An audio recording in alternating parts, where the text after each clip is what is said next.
Hi friends, welcome back to my Lacchi vlog. ಹೇಗಿದ್ದೀರಾ? ಎಲ್ಲರೂ ಚೆನ್ನಾಗಿದ್ದೀರಾ? ಐ ಹೋಪ್ ಎಲ್ಲರೂ ಚೆನ್ನಾಗಿದ್ದೀರಾ ಅಂತ ಭಾವಿಸ್ತಾ ಇದೊಂದು ಸಂಡೇ ವ್ಲಾಗ್ ಆಗಿರುತ್ತೆ. ಸಂಡೇ ಮಾರ್ನಿಂಗಿಂದನೇ ವ್ಲಾಗ್ ಸ್ಟಾರ್ಟ್ ಮಾಡಿದ್ದೀನಿ.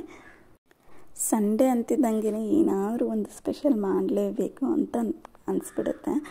ಸೊ ಹಾಗಾಗಿ ನಡುವೆ ಎಲ್ಲ ತುಂಬಾ ಚಿಕನ್ನೇ ಆಗಿಬಿಟ್ಟಿತ್ತು. ಹಾಗಾಗಿ ನನ್ನ ಹಸ್ಬೆಂಡು ಬೆಳಗ್ಗೆನೇ ಹೋಗಿ ಮೇಕೆ ತಲೆ ಮತ್ತು ಕಾಲು ತಗೊಂಬಂದಿದ್ರು. ಅದರಲ್ಲಿ ನಾನು ಮೇಕೆ ಕಾಲಲ್ಲಿ ಸೂಪ್ ಮಾಡಿ ಹಾಗೆ ತಲೆಯಲ್ಲಿ ಸಾಂಬಾರು ಮಾಡಿದ್ದೀನಿ. ಆ ಒಂದು ರೆಸಿಪಿನ ನಿಮ್ಮ ಜೊತೆ ಶೇರ್ ಮಾಡ್ತೀನಿ ಈ ಒಂದು ವ್ಲಾಗಲ್ಲಿ. ಹಾಗೆ ನನ್ನ ಡೈಲಿ ವ್ಲಾಗ್ ಅಂತಲೇ ಹೇಳ್ಬೋದು ಈ ಒಂದು ವ್ಲಾಗ್. ಮತ್ತು ಯಾವ ರೀತಿ ಕ್ಲೀನ್ ಮಾಡಿದ್ವಿ ಅಂತ ನಿಮ್ಮ ಜೊತೆ ಒಂದು ಸಣ್ಣ ಕ್ಲಿಪ್ಪಿಂಗ್ನ ಹಾಗೆ ಯಾವ ರೀತಿ ಕ್ಲೀನ್ ಮಾಡಿದ್ವಿ ಅಂತ ನಿಮ್ಮ ಜೊತೆ ಶೇರ್ ಮಾಡ್ತೀನಿ. ನೋಡಿ, ಯಾರಿಗೆಲ್ಲ ಹೆಲ್ಪ್ಫುಲ್ ಆಗುತ್ತೋ ಒಂದು ಲೈಕ್ ಮಾಡಿ, ಹಾಗೆ ಶೇರ್ ಮಾಡಿ, ಕಮೆಂಟ್ ಮಾಡಿ.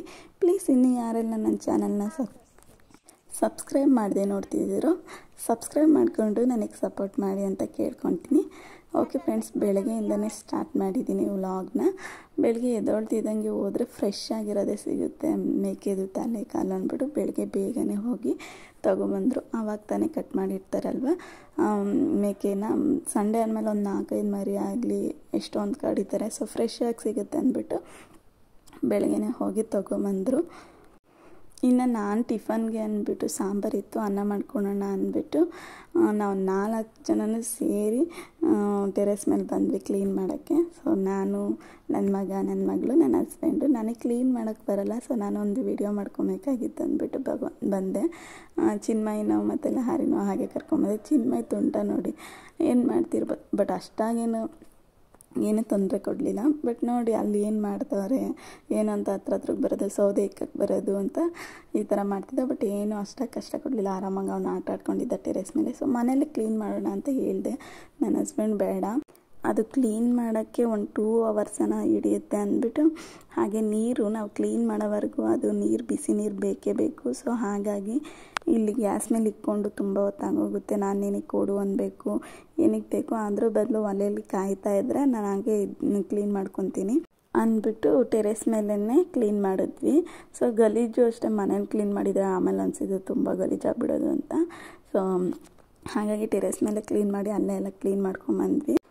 ಏನಪ್ಪ ಇದು ಮನೇಲಿ ನೀವೇ ಕ್ಲೀನ್ ಮಾಡ್ತೀರಾ, ಅದು ಅಷ್ಟೊಂದು ರಿಸ್ಕ್ ಏನಕ್ಕೆ, ಅಲ್ಲೇ ಅಂಗಡಿಲೇ ಕ್ಲೀನ್ ಮಾಡ್ಕೊತಾರಲ್ಲ ಅಂತ ಕೇಳ್ಬೋದು. ಸೊ ನಮ್ಮ ಮನೇಲಿ ಹೇಗೆ ಅಂದರೆ, ನಾವು ಯಾವಾಗಲೂ ತರೋವಾಗ ನಮ್ಮ ಮನೆಯವ್ರಿಗೆ ಇಷ್ಟನೇ ಆಗೋಲ್ಲ. ನನ್ನ ಹಸ್ಬೆಂಡ್ಗೆ ಅವ್ರಿಗೆ ಒಂಥರ ಕಣ್ಣು ಸ್ಮೆಲ್ ಬಂದ್ಬಿಡುತ್ತೆ. ಅವ್ರಂದ್ರೆ ಎಲ್ಲ ಬರ್ನ್ ಮಾಡ್ತಾರಲ್ಲ ಹಾಗೆ ಕೂರ್ಲಿಲ್ವ, ಅದನ್ನು ಇಷ್ಟ ಆಗೋಲ್ಲ ಅವ್ರಿಗೆ. ಸಾಂಬಾರು ಮಾಡೋವಾಗ ಅಥವಾ ಸೂಪ್ ಮಾಡೋವಾಗ ಕಣ್ಣು ಸ್ಮೆಲ್ ಬರುತ್ತೆ ಅಂತ ಎಷ್ಟೇ ಕಷ್ಟ ಆದರೂ ಲೇಟ್ ಆದರೂ ಪರವಾಗಿಲ್ಲ ಅಂದ್ಬಿಟ್ಟು ಯಾವಾಗನ ತಂದಾಗೆಲ್ಲ ಇದೇ ಥರ ನಾವು ಮನೆಯಲ್ಲೇ ತಂದು ಕ್ಲೀನ್ ಮಾಡಿ ನೀಟಾಗಿ ಮಾಡ್ಕೊಂಡು ತಿನ್ನೋದು. ಸೊ ಅವ್ರಿಗೆ ಇಷ್ಟನೇ ಆಗಲ್ಲ. ನಾನು ಅದೇ ಅಂತಿದ್ದೆ, ಏನಕ್ಕೆ ಇಷ್ಟೊಂದು ರಿಸ್ಕು, ಮಕ್ಕಳಿರತ್ತೋ ತುಂಬ ಹೊತ್ತು ಲೇಟ್ ಆಗುತ್ತೆ ಬೇರೆ ಕ್ಲೀನ್ ಮಾಡೋಕ್ಕೆಲ್ಲ ಅಂತ. ಪರವಾಗಿಲ್ಲ, ನಾನು ಅವ್ರಿಗೆ ಏನು ಹೇಳಿದ್ರು ಅಷ್ಟೇ ಕೇಳಲ್ಲ, ಅವರೇ ಕ್ಲೀನ್ ಮಾಡಿ ಮಾಡಬೇಕು. ಓಕೆ ಫ್ರೆಂಡ್ಸ್, ಬನ್ನಿ ಯಾವ ರೀತಿ ಕ್ಲೀನ್ ಮಾಡಿದ್ವಿ ಅಂತ ಒಂದು ಚಿಕ್ಕದಾಗಿ ಹೇಳ್ತೀನಿ. ಫಸ್ಟು ಚೆನ್ನಾಗಿ ಕುದೀತಾ ಇರಬೇಕು ನೀರು, ಚೆನ್ನಾಗಿ ಕೊತ ಅಂತ ಕುದಿಬೇಕು ನೀರು. ಆ ಕುದಿಯೋ ನೀರು ಹಾಗಿರಬೇಕು. ಆ ಕುದಿಯೋ ನೀರಲ್ಲಿ ಎದ್ದು ಹಿಂಗೆ ನಾವು ತಂದಿರೋ ತಲೆ ಹಾಗೆ ಕಾಲನ್ನೆಲ್ಲ, ಮೇಕೆ ತಲೆ ಕಾಲನ್ನೆಲ್ಲ ಎದ್ದು ಹಾಗೆ ಚೆನ್ನಾಗಿ ಕುದಿಯೋ ನೀರಾಗಿರಬೇಕು. ಸ್ವಲ್ಪ ನೀರು ಬೆಚ್ಚಗೈತೆ ಪರವಾಗಿಲ್ಲ ಅಂದರೆ ಆಗೋದೇ ಇಲ್ಲ.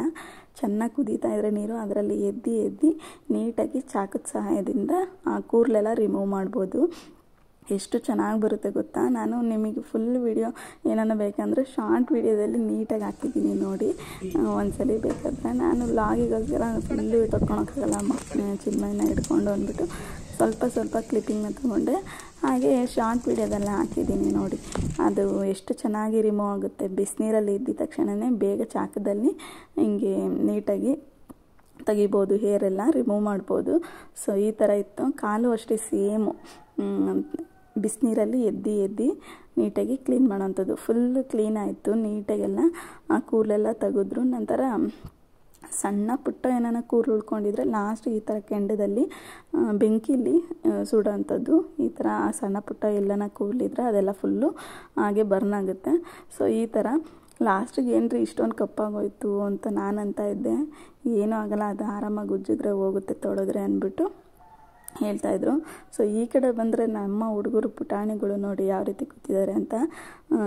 ಈ ಥರ ಸೈಲೆಂಟಾಗಿ ಕೂತ್ಕೊಳೋನಂತೂ ಅಲ್ಲೇ ಅಲ್ಲ, ಫೋನ್ ಕೊಟ್ಟಿರೋದಕ್ಕೆ ಕೂತವನೇ. ಎದ್ದೊಳೋದು ಓಡಿ ಬರೋದು ಅಥವಾ ಇದರ ಮೆಟ್ಲ ಹತ್ರ ಹೋಗೋದು ಈ ಥರ ಮಾಡ್ತಿದ್ದ. ಸೊ ಏನು ಆದರೆ ಜಾಸ್ತಿ ಏನಾನ ಗಲಾಟೆ ಮಾಡಲಿಲ್ಲಪ್ಪ. ಒಂದು 1.5 hour ಆಯಿತು, ಆರಾಮ್ಸಾಗಿ ಕ್ಲೀನ್ ಮಾಡ್ಕೊಂಡು ಬಂದ್ವಿ. ನಾನು ಏನಂದರೆ ಮನೇಲೇ ಇರ್ಬೋದಾಯಿತು, ನಾನು ಇಲ್ಲಿ ವಿಡಿಯೋ ಮಾಡ್ಕೊಬೇಕಲ್ವ, ಹಾಗಾಗಿ ನಾನು ಚಿನ್ಮಯನೂ ಕರ್ಕೊಂಡು ಟೆರೇಸ್ ಮೇಲೆ ಇದ್ವಿ. ಅಡುಗೆ ಟಿಫನ್ ಏನು ಮಾಡೋಂಗಿಲ್ಲ, ಬೇರೆ ಸಾಂಬಾರಿತ್ತು ಅಂದ್ಬಿಟ್ಟು ನಾವು 4 ಜನನೂ ಸೇರಿ ಕ್ಲೀನ್ ಮಾಡಿದ್ವಿ ಅಂತಲೇ ಹೇಳ್ಬೋದು. ನಾನು ಹಂಗಾದ್ರೂ ನನ್ನ ಹಸ್ಬೆಂಡ್ಗೆ ಹೇಳ್ತಿದ್ದೆ, ಏನಕ್ಕೆ ಸುಮ್ಮನೆ ಇದೆಲ್ಲ ಸುಮ್ಮನೆ ರಿಸ್ಕ್ ಅಪ್ಪ ಮನೆಗೆ ತಂದು ಮಾಡೋದು ಅಂತ ಹೇಳ್ತಾಯಿದ್ದೆ. ಆದರೆ ಅವರು ಏನು ರಿಸ್ಕ್ ಇಲ್ಲ, ಆರಾಮಾಗಿ ಮಾಡ್ಬೋದು ಅಂದ್ಬಿಟ್ಟು ಅವರು ಹೇಳ್ತಾಯಿದ್ರು. ನಾನು ಸುಮ್ಮನೆ ಮಕ್ಕಳನ್ನ ಇಟ್ಕೊಂಡೆ, ಏನಕ್ಕೆ ಅಲ್ಲೇ ಕ್ಲೀನ್ ಮಾಡಿಸ್ಕೊಂಬರ್ಬೋದು ಅಂತ ಅಂದೆ.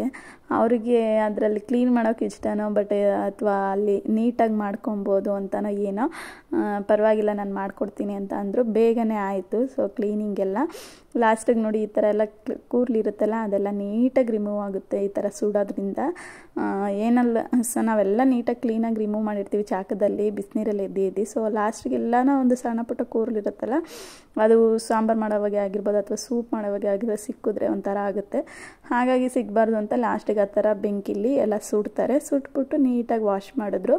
ಸೊ ಮುಗೀತು, ಫಿನಿಶ್ ಆಯಿತು. ನಾವು ಹೋಗಿದ್ದು 8 o'clock ಏನೋ ಹೋದ್ವಿ ಕ್ಲೀನ್ ಮಾಡೋಕ್ಕೆ. ಸೊ 9:15 ಆಗೋಯಿತು ಕ್ಲೀನಿಂಗ್ ಎಲ್ಲ ಮುಗಿಸ್ಕೊಂಡು ಬರೋಷ್ಟರಲ್ಲಿ. ಸೊ ಮುಗಿಸ್ಕೊಂಡು ಬಂದು ಟಿಫನ್ ಎಲ್ಲ ಮುಗಿಸಿ ನಂತರ ನಾನು ನನ್ನ ಹಸ್ಬೆಂಡು ಸಹ ಟಿಫನ್ ಎಲ್ಲ ಮುಗಿಸ್ಬಿಟ್ಟು ಕಟ್ ಮಾಡಿಸ್ಕೊಂಬರೋಣ ಅಂದ್ಬಿಟ್ಟು ಕ್ಲೀನ್ ಮಾಡಿ ಇಟ್ಟಿದ್ವಲ್ಲ ಮೇಕೆ ತಲೆಕಾಲು, ಅದನ್ನು ತೊಗೊಂಡು ಹೋದ್ರು.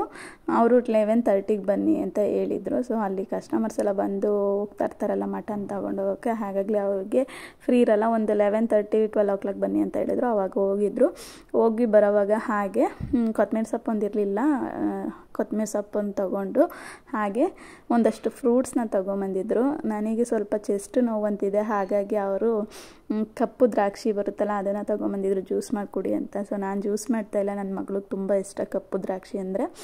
ಅವಳಿಗೆ ಸ್ವಲ್ಪ ಬಿಡಿಸ್ಬಿಟ್ಟು ತೊಳೆದು ಕೊಟ್ಬಿಡೋಣ, ತಿಂತಾ ಇರ್ತಾರೆ ನಾನು ಅಡುಗೆ ಮಾಡೋಷ್ಟರಲ್ಲಿ ಅಂದ್ಬಿಟ್ಟು ಅದಕ್ಕೆ ಸ್ವಲ್ಪ ಉಪ್ಪು ಹಾಕ್ಬಿಟ್ಟು ಅರಿಶಿನ ಪುಡಿ ಹಾಕ್ಬಿಟ್ಟು ತೊಳೆದು ಕೊಡ್ತಾಯಿದ್ದೀನಿ. ಅದ್ರ ಮೇಲೆ ಏನಿದೆ ವೈಟು ಔಷಧಿನೋ ಏನೋ ಹೊಡ್ತಿರ್ತಾರೆ, ಬ್ಲ್ಯಾಕ್ ದ್ರಾಕ್ಷಿ ಮೇಲೆ ಆ ವೈಟ್ ಅಂಥದ್ದೇನೋ ಬರುತ್ತಲ್ಲ ಸ್ವಲ್ಪ, ಅದೆಲ್ಲ ಹೋಗಬೇಕು ಅದೊಂಥರ, ಇಲ್ಲಾಂದರೆ ಗಂಟ್ಲಲ್ಲಿ ಕಡ್ತಾ ಸ್ಟಾರ್ಟ್ ಆಗುತ್ತೆ ಹಂಗೆ ತಿಂದರೆ.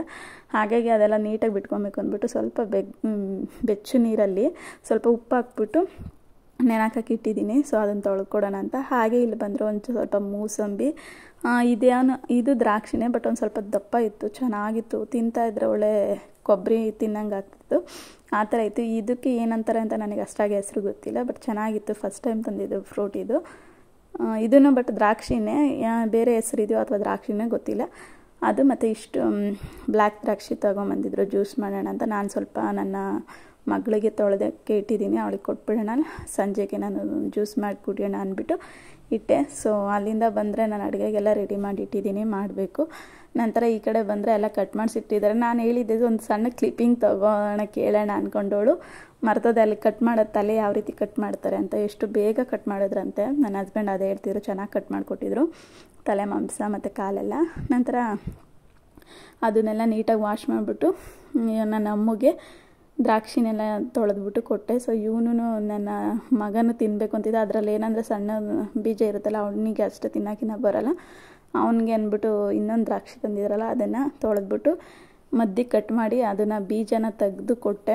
ಸೊ ಅವನು ತಿಂತಾಯವನೇ, ಅವನಿಗೂ ಇಷ್ಟ ಆಯಿತು. ಅವನು ಅಷ್ಟೇ ಯಾವೊಂದು ಫ್ರೂಟ್ಸ್ ಕೊಟ್ಟರು ತಿಂತಾನೆ. ನನ್ನ ಮಗಳಿಗೂ ಅಷ್ಟೇ ಫ್ರೂಟ್ಸು ನನಗೆ ಅದೇ ಒಂದು ಇಷ್ಟ. ಫ್ರೂಟ್ಸೇ ಆಗಿರ್ಬೋದು, ವೆಜಿಟೇಬಲ್ ಆಗಿರ್ಬೋದು ಕೊಟ್ಟು ತುಂಬ ಇಷ್ಟಪಟ್ಟು ತಿಂತಾರೆ. ನಾವು ಯಾವುದೇ ಬಲವಂತ ಮಾಡೋಂಗಿಲ್ಲ. ನನಗೆ ಅದೊಂದು ಇಷ್ಟ. ಎಷ್ಟೋ ಮಕ್ಕಳು ವೆಜಿಟೇಬಲ್ಸ್ ತಿನ್ನಲ್ಲ, ಹಾಗೆ ಫ್ರೂಟ್ಸ್ ತಿನ್ನಲ್ಲ ಅಂತ ಹೇಳ್ತಾ ಇರ್ತಾರೆ, ನಾನು ಕೇಳಿದ್ದೀನಿ. ಹಾಗೆ ನನ್ನ ಮಕ್ಕಳು ಸಹ ನನಗೇನಂದರೆ ಇಷ್ಟ, ಫ್ರೂಟ್ಸ್ ಯಾವುದೇ ಒಂದು ಫ್ರೂಟ್ಸ್ ಕೊಟ್ಟರು ಇಂಟ್ರೊಡ್ಯೂಸ್ ಮಾಡಿಸಿದ್ರು ಆರಾಮಾಗಿ ಅವ್ರು ಖುಷಿಪಟ್ಟು ತಿಂತಾರೆ. ಸೊ ಅದೊಂದು ಇಷ್ಟ ನನಗೆ. ವೆಜಿಟೇಬಲು ಅಷ್ಟೇ, ನಾನು ಯಾವುದೇ ಫೋರ್ಸ್ ಮಾಡೋಂಗಿಲ್ಲ, ಏನಿಲ್ಲ, ಆರಾಮ್ಸೆ ತಿಂತಾನೆ. ನನ್ನ ಮಗನೂ ಅಷ್ಟೇ, ಇವನು ಇನ್ನು ವರ್ಷದ ಮೇಲೆ ಇವಾಗ 2 months ಕಂಪ್ಲೀಟ್ ಆಯಿತು. ಸೊ ನನಗೊಂದೊಂದು ಇಷ್ಟ ಆಯಿತು, ಫ್ರೂಟ್ಸ್ ವೆಜಿಟೇಬಲ್ ತಿಂದರೆ ತುಂಬ ಒಳ್ಳೇದಲ್ವ, ಹಾಗಾಗಿ ಆರಾಮ್ಸೆ ತಿಂತಾರೆ. ಸೊ ಅಲ್ಲಿಂದ ಬಂದರೆ ಹಣ್ಣೆಲ್ಲ ಕೊಟ್ಬಿಟ್ಟು ನಂತರ ನಾನು ಅಡುಗೆ ಸ್ಟಾರ್ಟ್ ಮಾಡ್ಕೊಂಡಿದ್ದು.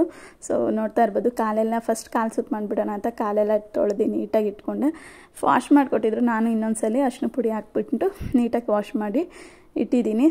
ಕಾಲು ಸೂಪು ಎಷ್ಟು ರುಚಿಯಾಗಿರುತ್ತೋ ಅಷ್ಟೇ ಆರೋಗ್ಯಕ್ಕೆ ಒಳ್ಳೆಯದು ಅಂತ ಹೇಳ್ಬೋದು. ಯಾರಿಗೆಲ್ಲ ಮಂಡಿ ನೋವಿರುತ್ತೋ ಅವರು ವಾರಕ್ಕೆ 2 ಬಾರಿ ಕುಡಿದ್ಬಿಟ್ರೆ ಮಂಡಿ ನೋವು ಎಲ್ಲ ನಿರಾಳ ಆಗುತ್ತೆ ಅಂತಲೇ ಹೇಳ್ಬೋದು. ಹಾಗೆ ಸಂಧಿವಾತ, ಕೀಲು ನೋವುಗಳು, ಇವಕ್ಕೆಲ್ಲ ತುಂಬ ಒಳ್ಳೆಯದು ಈ ಕಾಲು ಸೂಪ್ ಅಂತಲೇ ಹೇಳ್ಬೋದು. ಹಾಗೆ ಗರ್ಭಿಣಿಯರಿಗೆ ಮತ್ತು ಬಾಣ್ತಿಯರಿಗೆಲ್ಲ ಈ ಕಾಲು ಸೂಪ್ ತುಂಬ ಒಳ್ಳೆಯದು. ಆದಷ್ಟು ವಾರಕ್ಕೊಮ್ಮೆ ಆದರೂ ಟ್ರೈ ಮಾಡಿ ಕುಡೀರಿ. ಆದಷ್ಟು ಮೂಳೆ ನೋವಿರುತ್ತಲ್ಲ ಅವರೆಲ್ಲ ಕುಡಿದ್ರೆ ತುಂಬ ಒಳ್ಳೆಯದಂತಲೇ ಹೇಳ್ಬೋದು ಈ ಕಾಲು ಸೂಪು. ಹಾಗೆ ಆರೋಗ್ಯಕ್ಕೆ ತುಂಬ ಒಳ್ಳೆಯದಂತ ಹೇಳ್ಬೋದು. ಓಕೆ ಫ್ರೆಂಡ್ಸ್, ಬನ್ನಿ ನಾನು ಯಾವ ರೀತಿ ಕಾಲು ಸೂಪ್ ಮಾಡಿದೆ ಅಂತ ಹೇಳ್ಕೊಡ್ತೀನಿ. ಫಸ್ಟಾಗಿ ಒಂದು ಕಡಾಯಿನ ಇಟ್ಕೊಂಡು ಅದಕ್ಕೆ 2 ಟೇಬಲ್ ಸ್ಪೂನ್ ಎಣ್ಣೆನ ಹಾಕ್ಕೊಂಡು ಅದಕ್ಕೆ ಒಂದು 10 ಎಸಳು ಬೆಳ್ಳುಳ್ಳಿನ ಹಾಕ್ಕೊಂಡು ಒಂದು ಅರ್ಧ ಇಂಚಷ್ಟು ಶುಂಠಿ ಹಾಕ್ಕೊಂಡು ನಂತರ ನಾನು ಒಂದು 2 ಒಣಮೆಣ್ಸಿನ್ಕಾಯಿನ ಹಾಕ್ಕೊಂಡಿದ್ದೀನಿ. ನಮ್ಮ ಮನೆಗೆ ಪುಟಾಣಿ ಮಕ್ಕಳಿರೋದ್ರಿಂದ ಖಾರ ಕಮ್ಮಿ ಮಾಡ್ತಾಯಿದ್ದೀನಿ. ಸೊ ಹಾಗಾಗಿ 2 ಒಣಮೆಣ್ಸಿನ್ಕಾಯಿ ಹಾಕ್ಕೊಂಡಿದ್ದೀನಿ. ಒಂದು 2 ಟೇಬಲ್ ಸ್ಪೂನ್ ಎಣ್ಣೆನ ಹಾಕ್ಕೊಂಡು ಅದಕ್ಕೆ ಒಂದು 10 ಎಸಳು ಬೆಳ್ಳುಳ್ಳಿ, ಹಾಗೆ ಒಂದು ಅರ್ಧ ಇಂಚಷ್ಟು ಶುಂಠಿ, 2 ಒಣಮೆಣ್ಸಿನ್ಕಾಯಿನ ಹಾಕ್ಕೊಂಡಿದ್ದೀನಿ. ನಮ್ಮ ಮನೆಗೆ ಪುಟ್ಟ ಮಕ್ಕಳಿರೋದ್ರಿಂದ 2 ಹಾಕ್ಕೊಂಡಿದ್ದೀನಿ. ಸೊ ನಿಮ್ಮ ಮನೆಗೆ ಖಾರಕ್ಕೆ ಅನುಗುಣವಾಗಿ ಹಾಕ್ಕೊಬೋದು. ಸೊ ನಾನು ಅರ್ಧ ಟೇಬಲ್ ಸ್ಪೂನ್ ಚಕ್ಕೆ, ಹಾಗೆ ಒಂದು 2 ಲವಂಗ, ಒಂದು ಅರ್ಧ ಟೇಬಲ್ ಸ್ಪೂನ್ ಮೆಣಸು, ಹಾಗೆ ಒಂದು ಪುಟಾಣಿ ಈರುಳ್ಳಿನ ಹಾಕ್ಕೊಂಡಿದ್ದೀನಿ. ನೀವು ದೊಡ್ಡ ಸೈಜ್ ಇದ್ದರೆ ಅರ್ಧ ಹಾಕ್ಕೊಬೇಕು. ಸೊ ನಂತರ ಒಂದು ಪುಟಾಣಿ ಟೊಮೊಟೊ ಹಾಕ್ಕೊಂಡಿದ್ದೀನಿ, ಅದು ಸಹ ದೊಡ್ಡ ಸೈಜ್ ಇದ್ದರೆ ಅದನ್ನು ಅರ್ಧ ಯೂಸ್ ಮಾಡಿ. ಸೊ ಇಷ್ಟು ಹಾಕ್ಕೊಂಡು ಚೆನ್ನಾಗಿ ಫ್ರೈ ಮಾಡಿ ಅದನ್ನು ತಣ್ಣಗಾಗೋಕ್ಕೆ ಬಿಟ್ಟು ನಂತರ ಒಂದು ಚಿಕ್ಕ ಜಾರಿಗೆ ನಾವು ಫ್ರೈ ಮಾಡಿಟ್ಟಂಥ ಈರುಳ್ಳಿ ಬೆಳ್ಳುಳ್ಳಿದೆಲ್ಲ ಹಾಕ್ಕೊಂಡು ನಂತರ ಒಂದು ಅರ್ಧ ಟೇಬಲ್ ಸ್ಪೂನ್ ಧನಿಯಾ ಪುಡಿ, ಹಾಗೆ ಒಂದು 2 ಕಡ್ಡಿಯಷ್ಟು ಕೊತ್ತಂಬರಿ ಸೊಪ್ಪು, ಹಾಗೆ ಒಂದು 2 ಕಡ್ಡಿಯಷ್ಟು ಪುದೀನನ ಹಾಕ್ಕೊಂಡು ಸ್ವಲ್ಪ ನೀರು ಹಾಕ್ಕೊಂಡು ಸೊ ಅದನ್ನು ನುಣ್ಣಗೆ ಪೇಸ್ಟ್ ಮಾಡಿಟ್ಕೊಳ್ಳಿ. ನೋಡ್ತಾ ಇರ್ಬೋದು ನಾನು ಎಷ್ಟು ನೈಸಾಗಿ ಪೇಸ್ಟ್ ಮಾಡಿಟ್ಟಿದ್ದೀನಿ ಅಂತ. ಸೊ ತರ್ತರಿ ಬೇಡ, ನೈಸ್ ಪೇಸ್ಟ್ ಮಾಡಿಟ್ಕೊಂಡ್ರೆ ಸೂಪ್ ಕುಡಿಯೋಕ್ಕೆ ಚೆನ್ನಾಗಿರುತ್ತೆ. ಸೊ ಅದನ್ನು ರುಬ್ಬಿಟ್ಕೊಂಡ್ಮೇಲೆ ನಂತರ ನಾನು ಒಂದು ಕುಕ್ಕರ್ನ ಇಟ್ಕೊಂಡು ಅದಕ್ಕೆ 1 ಟೇಬಲ್ ಸ್ಪೂನಷ್ಟು ಎಣ್ಣೆ ಹಾಕ್ಕೊಳ್ಳಿ. ಜಾಸ್ತಿ ಹಾಕೊಂಬೇಡಿ, ಏಕೆ ಅಂದರೆ ಕಾಲಲ್ಲಿ ಎಣ್ಣೆ ಬಿಟ್ಕೊಳೋದ್ರಿಂದ ಆಯಿಲ್ ಅನಿಸುತ್ತೆ, ಕುಡಿಯೋವಾಗ ಒಂಥರ ಆಗುತ್ತೆ. ಒಂದು ಅರ್ಧ ಟೇಬಲ್ ಸ್ಪೂನ್ ಅಥವಾ 1 ಟೇಬಲ್ ಸ್ಪೂನ್ ಎಣ್ಣೆ ಹಾಕ್ಕೊಂಡು ನಂತರ ಒಂದು ಸ್ವಲ್ಪ ಈರುಳ್ಳಿ, ನಾನು ಒಂದರಲ್ಲಿ ಅರ್ಧ ಈರುಳ್ಳಿ ಹಾಕ್ಕೊಂಡಿದ್ದೀನಿ. ಸೊ ಅವಾಗೇನೂ ಅಷ್ಟೇ ಕರಿಯೋಕ್ಕೆ ದಪ್ಪ ಸೈಜ್ ಇತ್ತು, ಹಾಗಾಗಿ ಅದರಲ್ಲಿ ಅರ್ಧ ಈರುಳ್ಳಿ ಹಾಕ್ಕೊಂಡು ಅರ್ಧ ಈ ಥರ ಒಗ್ಗರಣೆಗೆ ಹಾಕ್ಕೊಂಡಿದ್ದು. ಸೊ ಚಿಕ್ಕದಿದ್ರೆ ಒಂದು ಈರುಳ್ಳಿನ ಕರಿಯೋಕ್ಕೆ ಹಾಕೊಳ್ಳಿ, ಒಂದು ಒಗ್ಗರಣೆಗೆ ಹಾಕ್ಕೊಳ್ಳಿ, ಈ ಥರ ಮಾಡಿ. ಸೊ ನಾನಿಲ್ಲಿ ಅರ್ಧ ಈರುಳ್ಳಿನ ಒಗ್ಗರಣೆಗೆ ಹಾಕ್ಕೊಂಡಿದ್ದೀನಿ. ಇದು ಅಷ್ಟು ಆಪ್ಷನಲ್, ನೀವು ಇಷ್ಟ ಇದ್ದರೆ ಹಾಕೊಬೋದು, ಇಲ್ಲಾಂದರೆ ಈರುಳ್ಳಿ ಸ್ಕಿಪ್ ಮಾಡ್ಕೊಬೋದು. ಸೊ ಎಣ್ಣೆ ಹಾಕ್ಕೊಂಡು ನಂತರ ಕಾಳನ್ನ ಸಹ ಹಾಕೊಬೋದು. ನಾನಿಲ್ಲಿ ಒಂದು ಸ್ವಲ್ಪ ಈರುಳ್ಳಿ ಇತ್ತಲ್ಲ, ಈರುಳ್ಳಿನ ಹಾಕ್ಕೊಂಡು ಫ್ರೈ ಮಾಡಿಕೊಂಡು ನಂತರ ಕಾಲು ಚೆನ್ನಾಗಿ ತೊಳೆದಿಟ್ಟಿರೋದನ್ನ ಅದು ಹಾಕ್ಕೊಂಡು ಒಂದು ಮಿಕ್ಸ್ ಕೊಡಿ. ಅದರಲ್ಲೇನು ನೀರು ಬಿಡಲ್ಲ, ಚಿಕನಲ್ಲಿ ಮಟನಲ್ಲಿ ನೀರು ಬಿಡಲ್ಲ ಕಾಲಲ್ಲಿ. ಸೊ ಸುಮ್ಮನೆ ಹಾಗೆ ಒಂದು ಮಿಕ್ಸ್ ಕೊಟ್ಟು ನಂತರ ಅದಕ್ಕೆ ಒಂದು ಅರ್ಧ ಟೇಬಲ್ ಸ್ಪೂನಷ್ಟು ಅರಿಶಿನ ಪುಡಿ, ಹಾಗೆ ರುಚಿಗೆ ತಕ್ಕಷ್ಟು ಉಪ್ಪನ್ನ ಹಾಕಿ ಒಂದು ಮಿಕ್ಸ್ ಕೊಟ್ಟು ನಂತರ ರುಬ್ಬಿಟ್ಕೊಂಡಿದ್ವಲ್ಲ ಮಸಾಲೆ ಅದನ್ನು ಹಾಕ್ಕೊಂಡು ಅದಕ್ಕೆ ನಾವು ಎಷ್ಟು ಬೇಕೋ ಅಷ್ಟು ನೀರು, ಜಾಸ್ತಿ ಅಂದರೆ ಗಟ್ಟಿ ಇರಬಾರ್ದು, ಸೂಪ್ ಅಂತೂ ಗಟ್ಟಿ ಇರಲೇಬಾರದು, ತೆಳ್ಳಗಿರ್ಬೇಕಲ್ವ. ಸೊ ಹಾಗಂತ ತೀರ ತೆಳ್ಳಗೂ ಬೇಡ, ಕಾಲು ಎಲ್ಲ ಮುಳುಗೋವಷ್ಟು ನೀರು ಹಾಕಿ ಅದ್ರ ಮೇಲೆ 1 2 ಇಂಚ್ ಎಕ್ಸ್ಟ್ರಾ ಇರಲಿ ನೀರು ಅಷ್ಟೇ. ಸೊ ಇಷ್ಟು ಹಾಕ್ಕೊಂಡು ಅದರಲ್ಲೂ ಇದು ಎಳೆ ಮೇಕೆದು ಆಗಿದ್ದರೆ ಬೇಗನೆ ಬೆಂದೋಗುತ್ತೆ. ಸೊ ಒಂದೊಂದು ಮೇಕೆ ಒಂದೊಂದು ಥರ, ಒಂದೊಂದು ಬೇಯೋದೆಲ್ಲ ಈ ಥರ ಆಗುತ್ತೆ. ಸೊ ನಮ್ಮದಾಗೆ ಆಗಿದ್ದು ಲೇಟಾಗಿ ಬೆಂದಿದ್ದು. ಸೊ ಹಾಗಾಗಿ ನಾನು ಒಂದು 2 ಇಂಚಷ್ಟು ನೀರು ಮೇಲಿರಲಿ, ಅದು ಕಾಲೆಲ್ಲ ಮುಳುಗಿ ಒಂದು 2-3 ಇಂಚಷ್ಟು ಮೇಲಿರಲಿ ನೀರು, ಅಷ್ಟು ನೋಡಿಕೊಂಡು ನೀವು ಕೂಗಿಸ್ಕೊಬೇಕು. ಕಾಲು ಅಷ್ಟೇ ಮ್ಯಾಕ್ಸಿಮಮ್ ಒಂದು 8 ವಿಜಿಲನ್ನು ಕೂಗಿಸ್ಕೊಬೇಕು. ಅದ್ರ ಮೇಲೂ ನೋಡಿ ಬೆಂದಿಲ್ಲ ಅಂತ ಅಂದರೆ ಸೊ ನೀವು ಅದರ ಮೇಲೂ ಇನ್ನೂ ಒಂದು ಎಕ್ಸ್ಟ್ರಾ ವಿಜಿಲ್ ಕೂಗಿಸ್ಕೊಬೇಕಾಗುತ್ತೆ. ಸೊ ನಾನಿಲ್ಲಿ ತೋರಿಸಿರೋಂಥ ಕಾಲು ಬಂದು 4 ಕಾಲಿಗೆ ಇಷ್ಟು ಮಸಾಲೆ. ಸೊ ನೀವು 8 ಕಾಲು ಅಥವಾ ಎಕ್ಸ್ಟ್ರಾ ಇದ್ದರೆ ಡಬಲ್ ಮಾಡ್ಕೊಬೋದು ಮಸಾಲೆನ. ಸೊ ಈ ಥರ ಇತ್ತು ನಾನು ಮಾಡಿದ್ದು. ಇದೇ ಥರ ಸೇಮ್ ಕಾಲು ಸೂಪು ನಾನು ಯಾವಾಗಲೂ ಮಾಡೋದು. ಟೇಸ್ಟ್ ಮಾತ್ರ ಸೂಪರಾಗಿರುತ್ತೆ. ಹಾಗೆ ನಾನೊಂದು 12 ವಿಜಿಲ್ಕನ್ನ ಕೂಗಿಸ್ಕೊತೀನಿ, ನೀವು ನೋಡ್ಕೊಂಡು ಕೂಗಿಸ್ಕೊಳ್ಳಿ. ಮ್ಯಾಕ್ಸಿಮಮ್ 8 ವಿಜಿಲ್ ಕೂಗಿಸ್ಕೊಂಡು ನಂತರನೂ ಬೆಂದಿಲ್ಲ ಅಂದರೆ ಮತ್ತೆ ಮುಚ್ಚಳ ಮುಚ್ಚಿ ಕೂಗಿಸ್ಕೊಬೋದು. ಅಷ್ಟಾಗೂ ಬೇತಿಲ್ಲ ಅಂತ ಅಂದರೆ ಮಾವಿನ ಎಲೆ ಬರುತ್ತಲ್ಲ ಅದರಲ್ಲಿ ಒಂದು ಮಾವಿನ ಎಲೆ ಅಥವಾ ಚಕ್ಕೆ ತೆಂಗಿನಕಾಯಿ ಚಿಪ್ಪು ಬರುತ್ತಲ್ಲ ಅದರಲ್ಲಿ ತೆಂಗಿನಕಾಯಿ ಚಿಪ್ಪು ಸಹ ಹಾಕ್ಬೋದು, ಬೇಗ ಬೇಯ್ತದೆ ಅಂತ ಹೇಳ್ತಾರೆ. ಹಾಗಾಗಿ ಅದನ್ನು ಹಾಕ್ಕೊಂಡು ಬೇಯಿಸ್ಕೊಬೋದು. ಸೊ ಇದೆಲ್ಲ ಆದಮೇಲೆ ತಲೆ ತಂದಿದ್ವಲ್ಲ ಅದರಲ್ಲಿ ಸಾಂಬಾರು ಮಾಡಿದ್ದೀನಿ. ಅದಕ್ಕೆ ಏನೇನು ಬೇಕು ಅಂತ ಹೇಳ್ಬಿಡ್ತೀನಿ. ಫಸ್ಟ್ ಒಂದು ಕಡಾಯಿನ ಇಟ್ಕೊಂಡು ಅದಕ್ಕೆ ಸ್ವಲ್ಪ ಎಣ್ಣೆ ಹಾಕ್ಕೊಂಡು ಫಸ್ಟ್ ಫ್ರೈ ಮಾಡ್ಕೊಬೇಕು ಮಸಾಲೆ ರುಬ್ಕೊಳಕ್ಕೆ. ಫಸ್ಟು ಒಂದು ಕಡಾಯಿನ ಇಟ್ಕೊಂಡು ಅದಕ್ಕೆ ಎಣ್ಣೆ, 1 ಗೆಡ್ಡೆ ಬೆಳ್ಳುಳ್ಳಿ, ಹಾಗೆ ಒಂದು ದಪ್ಪ ಸೈಜ್ ಈರುಳ್ಳಿನ ಹಾಕ್ಕೊಂಡು 1 ಇಂಚು ಶುಂಠಿ, 1 ಟೊಮ್ಯಾಟೊ, ಪುದೀನ ಸ್ವಲ್ಪ, ಕೊತ್ತಂಬರಿ ಸ್ವಲ್ಪ, ಹಾಗೆ 1 ಟೇಬಲ್ ಸ್ಪೂನ್ ಅಷ್ಟು ಕಡಲೆ, ಒಂದು 6 ಲವಂಗ, 1 ಪೀಸ್ ಅಷ್ಟು ಚಕ್ಕೆ, 1 ಇಂಚಷ್ಟು ಚಕ್ಕೆನ ಹಾಕ್ಕೊಂಡು ಅದನ್ನು ಚೆನ್ನಾಗಿ ಫ್ರೈ ಮಾಡಿ ತಣ್ಣಗಾಕಬಿಡಿ. ನಂತರ ಒಂದು ಜಾರ್ಗೆ 1 ಕಪ್ ಅಷ್ಟು ಇಲ್ಲಿ ನಾನು ಒಣ ಕೊಬ್ಬರಿನ ಯೂಸ್ ಮಾಡ್ತಿದ್ದೀನಿ. ಯಾವುದೇ ಒಂದು ಚಿಕನ್ ಸಾಂಬಾರು ಆಗಿರ್ಬೋದು, ಮಟನ್ ಸಾಂಬಾರು ಆಗಿರ್ಬೋದು, ಒಣ ಕೊಬ್ಬರಿ ಯೂಸ್ ಮಾಡಿದಷ್ಟು ಟೇಸ್ಟ್ ಮಾತ್ರ ಸೂಪರ್ ಆಗುತ್ತೆ ಸಾಂಬಾರ್ದು. ಹಾಗಾಗಿ ನಾನಿಲ್ಲಿ ಒಣ ಕೊಬ್ಬರಿ 1 ಕಪ್ ಅಷ್ಟು ಹಾಕ್ತಾಯಿದ್ದೀನಿ. ಒಣ ಕೊಬ್ಬರಿ ಇಲ್ಲ ಅಂದರೆ ಹಸೆಕಾಯಿ ಸಹ ಯೂಸ್ ಮಾಡ್ಬೋದು. ನಾನಿಲ್ಲಿ 1 ಕಪ್ ಅಷ್ಟು ಒಣ ಕೊಬ್ಬರಿನ ಹಾಕಿ ನಂತರ ಈರುಳ್ಳಿ ಬೆಳ್ಳುಳ್ಳಿ ಎಲ್ಲ ಫ್ರೈ ಮಾಡಿಟ್ಟಿದ್ನಲ್ಲ ಅದನ್ನೆಲ್ಲ ತಣ್ಣಗಾದ್ಮೇಲೆ ಅದನ್ನು ಸಹ ಹಾಕ್ಕೊಂಡು ನಂತರ ಒಂದು ಅರ್ಧ ಟೇಬಲ್ ಸ್ಪೂನ್ ಅಷ್ಟು ಗಸಗಸೆ ಹಾಕೋದ್ರಿಂದ ಟೇಸ್ಟ್ ಸೂಪರಾಗಿ ಬರುತ್ತೆ. ಹಾಗೆ ನಾನಿಲ್ಲಿ ಒಂದು ಅರ್ಧ ಟೇಬಲ್ ಸ್ಪೂನ್ ಅಷ್ಟು ಗಸಗಸೆನ ಹಾಕ್ಕೊಂಡು ಖಾರ ನಾನು ಕಮ್ಮಿ ಮಾಡ್ಕೊಳೋದ್ರಿಂದ ಒಂದು 2 kg ಆಗಷ್ಟು ಮಟನ್ ಇತ್ತು. ಸೊ ಅದಕ್ಕೆ ನಾನು 1 ಟೇಬಲ್ ಸ್ಪೂನಷ್ಟು ಅಚ್ಚಕಾರದ ಪುಡಿ ಹಾಗೆ ಒಂದು 2 ಟೇಬಲ್ ಸ್ಪೂನಷ್ಟು ಧನಿಯಾ ಪೌಡ್ರನ್ನ ಹಾಕ್ಕೊತಾ ಇದ್ದೀನಿ. ನಿಮಗೆ ಇನ್ನೂ ಖಾರ ಬೇಕು ಅಂದರೆ 1.5 ಟೇಬಲ್ ಸ್ಪೂನಷ್ಟು ಅಚ್ಚಕಾರದ ಪುಡಿ ಹಾಕ್ಕೊಂಡು 2.5 ಟೇಬಲ್ ಸ್ಪೂನಷ್ಟು ಧನಿಯಾ ಪೌಡ್ರನ್ನ ಯೂಸ್ ಮಾಡ್ಬೋದು. ನಮ್ಮ ಮನೆಗೆ ಹೇಳಿದ್ನಲ್ಲ ಅವಾಗೆ ಪುಟ್ಟ ಮಕ್ಕಳು ಇರೋದ್ರಿಂದ ಸಾಂಬಾರನ್ನ ತಿಂತಾರಲ್ವ, ಹಾಗಾಗಿ ಖಾರ ಸ್ವಲ್ಪ ಕಮ್ಮಿ ಮಾಡ್ಕೊತಾ ಇದ್ದೀನಿ. ಹಾಗಾಗಿ ಒಂದು 2 kg ಅಷ್ಟು ಮಟನ್ ಇದೆ. ಅದಕ್ಕೆ 1 ಟೇಬಲ್ ಸ್ಪೂನಷ್ಟು ಅಚ್ಚಕಾರದ ಪುಡಿ, 2 ಟೇಬಲ್ ಸ್ಪೂನಷ್ಟು ಧನಿಯಾ ಪೌಡ್ರನ್ನ ಹಾಕ್ಕೊಂಡು ನೀರನ್ನ ಹಾಕ್ಕೊಂಡು ನುಣ್ಣಗೆ ಪೇಸ್ಟ್ ಮಾಡ್ಕೊಬೇಕು. ಸೊ ಎಲ್ಲ ರುಬ್ಬಿಟ್ಕೊಂಡ್ಮೇಲೆ ನಂತರ ನಾನಿಲ್ಲಿ 12 ಲೀಟ್ರ್ ಕುಕ್ಕರ್ನ ಇಟ್ಕೊತಾ ಇದ್ದೀನಿ. ಸೊ ಕುಕ್ಕರ್ನ ಇಟ್ಕೊಂಡು ಅದಕ್ಕೆ 2 kg ಮಟನ್ ಇದೆಯಲ್ಲ, ಹಾಗಾಗಿ 12 ಲೀಟ್ರ್ ಇಟ್ಕೊಂಡಿದ್ದೀನಿ. 7 ಲೀಟ್ರ್ ಕುಕ್ಕರ್ ಇದ್ದರೆ 7 ಲೀಟ್ರ್ ಕುಕ್ಕರ್ನೂ ಸಹ ಇಟ್ಕೊಂಡು ಆರಾಮ್ಸೆ ಆಗುತ್ತೆ. 5 ಲೀಟ್ರಲ್ಲಿ 2 kg ಆಗಷ್ಟು ಮಟನ್ ಬೇಯಲ್ಲ ಅಂದ್ಕೊತೀನಿ. ಸೊ ಹಾಗಾಗಿ ನಮ್ಮನೇಲಿ 7 ಲೀಟ್ರ್ ಇಲ್ಲ, 12 ಲೀಟ್ರ್ ಕುಕ್ಕರ್ನ ಇಟ್ಕೊಂಡು ಅದಕ್ಕೆ ಸ್ವಲ್ಪ ಎಣ್ಣೆ ಹಾಕ್ಕೊತಾ ಇದ್ದೀನಿ. ಜಾಸ್ತಿ ಹಾಕ್ಕೊಬಾರ್ದು. ಮಟನ್ ಸಾರೇ ಆಗಲಿ, ಮೊಟ್ಟೆ ಕೋಳಿ ಆಗಲಿ, ಹಾಗೆ ಕಾಲು ಸೂಪೇ ಆಗಲಿ ಜಾಸ್ತಿ ಎಣ್ಣೆ ಹಾಕ್ಕೊಂಡಷ್ಟು ಎಣ್ಣೆ ಬಿಡುತ್ತೆ. ಅದರಲ್ಲಿ ಸಾಂಬಾರು ಟೇಸ್ಟನ್ನು ಚೆನ್ನಾಗಿರುತ್ತೆ, ಬಟ್ ಎಣ್ಣೆಣ್ಣೆ ಆದರೆ ಅಷ್ಟಾಗಿ ಒಂಥರ ಆಗುತ್ತೆ. ಹಾಗಾಗಿ ಇಲ್ಲಿ ಎಣ್ಣೆನ ಸ್ವಲ್ಪ ಕಮ್ಮಿನೇ ಹಾಕ್ಕೊಳ್ಳಿ. ಆದಷ್ಟು 1 ಟೇಬಲ್ ಸ್ಪೂನ್ ಅಷ್ಟು ಎಣ್ಣೆನೇ ನಾನು ಹಾಕ್ಕೊಂಡಿರೋದು, ಕಮ್ಮಿ ಹಾಕ್ಕೊಂಡಿದ್ದೀನಿ. ನಂತರ ಎಣ್ಣೆ ಹಾಕ್ಕೊಂಡು ನಂತರ ಚೆನ್ನಾಗಿ ತೊಳೆದಿಟ್ಕೊಂಡಿರೋಂಥ ತಲೆ ಮಾಂಸ, ಮೇಕೆ ತಲೆ ಮಾಂಸನ ಹಾಕ್ಕೊತಾ ಇದ್ದೀನಿ. ಚೆನ್ನಾಗಿ ಕಟ್ ಮಾಡಿಕೊಟ್ಟಿದ್ರು ಮಾಂಸ ಮಾತ್ರ. ಸೊ ಅದನ್ನು ಹಾಕ್ಕೊಂಡು ಅದಕ್ಕೆ ಒಂದು ಅರ್ಧ ಟೇಬಲ್ ಸ್ಪೂನಷ್ಟು ಅರಿಶಿನ ಪುಡಿ ಹಾಗೆ ರುಚಿಗೆ ಎಷ್ಟು ಬೇಕೋ ಅಷ್ಟು ಉಪ್ಪನ್ನ ಹಾಕ್ಕೊತಾ ಇದ್ದೀನಿ. ನಾನಿಲ್ಲಿ 1 ಟೇಬಲ್ ಸ್ಪೂನಷ್ಟು ಉಪ್ಪನ್ನ ಹಾಕ್ಕೊಂಡಿದ್ದೀನಿ. ಫಸ್ಟು ಲಾಸ್ಟಿಗೆ ಸಾಂಬಾರೆಲ್ಲ ಕಟ್ಟಿದ ಮೇಲೆ ಲಾಸ್ಟಿಗೆ ಟೇಸ್ಟ್ ನೋಡಿಕೊಂಡು ಉಪ್ಪು ಕಮ್ಮಿ ಇದೆಯಾ ನೋಡಿಕೊಂಡು ಹಾಕೊಬೋದು. ಹಾಗಾಗಿ ಮಟನ್ಗೆ ಹಿಡಿಯೋಷ್ಟು 1 ಟೇಬಲ್ ಸ್ಪೂನಷ್ಟು ಉಪ್ಪನ್ನ ಹಾಕ್ಕೊಂಡು ನಾನು ಒಂದು ಚೆನ್ನಾಗಿ ಮಿಕ್ಸ್ ಮಾಡಿಬಿಟ್ಟು ಅದನ್ನೆಲ್ಲ ನಂತರ ಹಾಗೆ ಒಂದು ಪ್ಲೇಟ್ ಆಗಲಿ ಅಥವಾ ಕುಕ್ಕರ್ದು ಮುಚ್ಚಳ ಆಗಲಿ ಉಲ್ಟಾ ಹಿಂಗೆ ಮುಚ್ಚಿಡಿ. ನಂತರ ಅದರಲ್ಲಿರೋ ನೀರಿನ ಅಂಶ ಎಲ್ಲ ಬಿಟ್ಕೊಂಡು ಅದೆಲ್ಲ ಫುಲ್ಲು ಡ್ರೈ ಆಗುತ್ತೆ ನೀರೆಲ್ಲ. ಆವಾಗ ಮಸಾಲೆನ ಹಾಕ್ಕೊಳ್ಬೇಕು. ರುಬ್ಬಿರೋಂಥ ಮಸಾಲೆನ ಹಾಕ್ಕೊಂಡು ನಂತರ ಮಸಾಲೆ ಎಲ್ಲ ಮಿಕ್ಸಿಲಿರುತ್ತೆ ಅದಕ್ಕೆ ನೀರು ಹಾಕ್ಕೊಂಡು ಚೆನ್ನಾಗಿ ಕಲಸಿ ನೀರನ್ನ ಹಾಕ್ಕೊಳ್ಳಿ. ನಂತರ ನೋಡಿಕೊಂಡು ನೀರನ್ನ ಹಾಕ್ಕೊಳ್ಳಿ. ನಿಮಗೆ ಗಟ್ಟಿ ಬೇಕು ಸಾಂಬಾರು ಒಂಚೂರು ಅನ್ನೋರು ಗಟ್ಟಿಗೆ ಮಾಡ್ಕೊಳ್ಳಿ. ಸೊ ತೆಳ್ಳಗಿರಬೇಕು ನಮ್ಮ ಮನೆಗೆ ಸಾಂಬಾರು ಅನ್ನೋರು ಸ್ವಲ್ಪ ನೀರನ್ನ ಜಾಸ್ತಿ ಹಾಕ್ಕೊಂಡು ಹಾಕೊಬೋದು. ಯಾಕೆ ಅಂತ ಅಂದರೆ ಇದು ಮಟನ್ ಬೇಯಬೇಕಲ್ವ, ಮಟನೆಲ್ಲ ಮೊಟ್ಟೆ ಕೋಳಿ ಆಗಲಿ ಮಟನ್ ಆಗಲಿ ಚೆನ್ನಾಗಿ ಬೇಯಬೇಕಲ್ವ. ಅದು ಎಳೆ ಮಾಂಸ ಆದರೆ ಓಕೆ ಬೇಗ ಬೆಂದೋಗುತ್ತೆ, ಒಂದು 6 ವಿಷಿಲ್ಗೆಲ್ಲ ನಾನು ಆವಾಗೆ ಹೇಳ್ದಂಗೆ. ಸೊ ಒಂಚೂರು ಅದೇನನ್ನ ಜಾಸ್ತಿ ಬಲ್ತಿರೋದಾಗಿರ್ಬೋದು ಅಥವಾ ಏನೋ ನೀರು ಕುಡ್ದಿದ್ರೆ ಬೇಯಲ್ಲ ಅಂತಾರೆ, ಮೇಕೆ ಏನಾನ ಜಾಸ್ತಿ ನೀರು ಕುಡಿದ್ರೆ ಆ ಥರ ಎಲ್ಲ ಅಂತಾರೆ. ಸೊ ಹಾಗಾಗಿ ಎಳೆ ಮಾಂಸ ಆದರೆ ಬೇಗನೆ ಬೆಂದೋಗುತ್ತೆ ಒಂದು 6 ವಿಷಿಲ್ಗೆಲ್ಲ. ಸೊ ನಾವು ತಂದಿದ್ದೋಂಥ ಮಟನ್ನು ಸಹ ತುಂಬ ಲೇಟಾಗಿ ಬೆಂದಿದ್ದು. ನಾನೊಂದು 10-12 ವಿಜಿಲೇ ಕೂಗಿಸ್ನೇನೋ, ಒಂದು 12-15 ವಿಜಿಲೇ ಕೂಗಿಸಿರ್ಬೋದು, ಬೇಂದೇ ಇರಲಿಲ್ಲ. ಹಾಗಾಗಿ ಮತ್ತೆ ತೆಗ್ದು ಮತ್ತೆ ಬೇವಿನ ಎಲೆ ಒಂದು ತೊಳೆದಾಕಿ ಹಾಗೆ ತೆಂಗಿನಕಾಯಿ ಚಿಪ್ಪಿರುತ್ತಲ್ಲ ಅದನ್ನು ಒಂದು ಅರ್ಧ ಪೀಸ್ ಹಾಕಿದ್ದಕ್ಕೆ ಮತ್ತೆ ಒಂದು 5 ವಿಷಿಲ್ ಕೂಗಿಸಿದ್ಮೇಲೆ ಬೆಂದಿದ್ದು. ಒಂದು 10 ವಿಷಿಲ್ ಕೂಗಿಸಿದೆ ಫಸ್ಟ್, ಆಮೇಲೆ ಒಂದು 5 ವಿಷಿಲ್ ಎಕ್ಸ್ಟ್ರಾ ಕೂಗಿಸ್ಕೊಂಡಿದ್ದಕ್ಕೆ ಸೂಪರಾಗಿತ್ತು. ಸಾಂಬಾರು ಅಷ್ಟೇ, ಮಟನ್ನು ಅಷ್ಟೇ ಸಖತ್ತಾಗಿತ್ತು ಮಟನ್ ಮಾತ್ರ ತಿನ್ನೋಕ್ಕೆ. ಹಾಗೆ ಸಾಂಬಾರು ಅಷ್ಟೇ ಟೇಸ್ಟಿಯಾಗಿತ್ತು. ಸೊ ನೋಡಿದ್ರಲ್ಲ ನೀರೆಲ್ಲ ಎಷ್ಟು ಆ್ಯಡ್ ಮಾಡ್ಕೊಬೇಕು. ನಾನಿಲ್ಲಿ ಮಟನ್ ಮುಳುಗೋ ಅಷ್ಟೇ ನೀರು ಹಾಕ್ಕೊಂಡಿರೋದು, ಯಾಕಂದರೆ ಜಾಸ್ತಿ ತೆಳಗಾದ್ರೂ ಮಟನು ಚಿಕನ್ ಸಾಂಬಾರೆಲ್ಲ ಅಷ್ಟು ಚೆನ್ನಾಗಿರಲ್ಲ ಅನಿಸುತ್ತೆ. ಒಂದು ಮೀಡಿಯಮ್ ಆಗಿರಬೇಕು, ಜಾಸ್ತಿ ಗಟ್ಟಿನೂ ಇರ್ಬೋದು ಜಾಸ್ತಿ ತೆಳಗೂ ಇರಬಾರ್ದು. ಒಂದು ಮೀಡಿಯಮ್ ಆಗಿದ್ದರೆ ಮಟನ್ ಸಾಂಬಾರು ತಿನ್ನೋಕ್ಕೆ ಮುದ್ದೆ ಜೊತೆ ಸೂಪರಾಗಿರುತ್ತೆ. ಹಾಗೆ ಮಟನ್ ಸಾಂಬಾರು ಇದ್ರೂ ಬೆಳಗ್ಗೆ ಮಾಡಿದರೆ ಸಂಜೆಗಿದ್ರೂ ಸಹ ಅದ್ರ ಜೊತೆ ಚಪಾತಿ ಎಲ್ಲ ಮಾಡ್ಕೊಂಡು ತಿಂದರೆ ಟೇಸ್ಟ್ ಮಾತ್ರ ಸಕ್ಕತ್ತಾಗಿರುತ್ತೆ. ಚಪಾತಿಗೆ ಆಗಿರ್ಬೋದು, ಎಲ್ಲದಕ್ಕೂ ದೋಸೆಗೆ ಆಗಿರ್ಬೋದು, ಅನ್ನಕ್ಕೆ ಆಗಿರ್ಬೋದು, ಎಲ್ಲ ಸೂಪರಾಗಿರುತ್ತೆ ಟೇಸ್ಟು. ಸೊ ನಾನು ನೀರು ಎಷ್ಟು ಬೇಕೋ ಅಷ್ಟು ನೋಡಿ ಹಾಕ್ಕೊಂಡು ಲಾಸ್ಟಿಗೆ ಮಟನ್ ತಲೆ ಅಂದಮೇಲೆ ಮೆದ್ಲು ಇರುತ್ತಲ್ಲ, ಸೊ ಅದನ್ನೆಲ್ಲ ನೀಟಾಗಿ ತೊಳೆದಿಟ್ಕೊಂಡು ಹಾಗೆ ಹಾಕಿದ್ರೆ ಎಲ್ಲ ಕದ್ರುಕೊಂಡ್ಬಿಡುತ್ತೆ ಅಂದ್ಬಿಟ್ಟು ಒಂದೊಂದ್ಸಲಿ ಹಾಗೆ ಹಾಕಿದ್ರೆ ಏನು ಕದ್ರುಕೊಳಲ್ಲ. ಸೊ ಒಂದೊಂದ್ಸಲಿ ಕದ್ರುಕೊಳುತ್ತೆ ಅಂದ್ಬಿಟ್ಟು ಎಲ್ಲ ಅದ್ರಲ್ಲಿ ಮಿಕ್ಸ್ ಆಗಿಬಿಡುತ್ತೆ. ಅದು ತುಂಬ ಸ್ಮೂತ್ ಅಲ್ವಾ, ಹಾಗಾಗಿ ಎಲ್ಲ ಕದ್ರಕೊಂಡ್ಬಿಡುತ್ತೆ ಜಾಸ್ತಿ ಕೂಗ್ಸೋಗ ಅಂದ್ಬಿಟ್ಟು ಈ ಥರ ಬಟ್ಟೆ ಕಟ್ಕೊಂಡು ಹಾಕ್ಕೊಂಡೆ.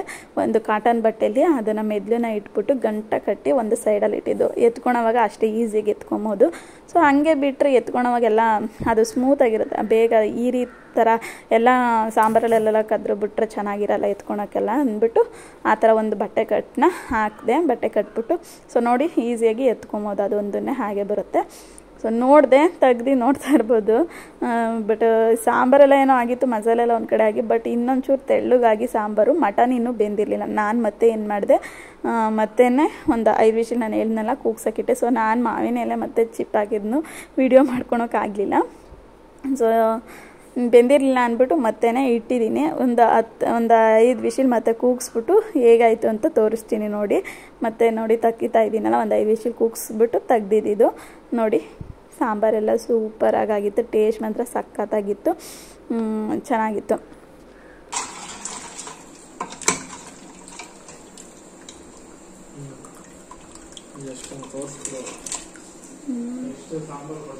ಓಕೆ ಫ್ರೆಂಡ್ಸ್, ಸಾಂಬಾರು ನೋಡಿದ್ರೆಲ್ಲ ಚೆನ್ನಾಗಾಗಿತ್ತು. ನಂತರ ಸೂಪ್ನ ತೆಗಿತಾ ಇದ್ದೀನಿ. ಸೂಪು ಅಷ್ಟೇ ಸೂಪರಾಗಿ ಬಂದಿತ್ತು.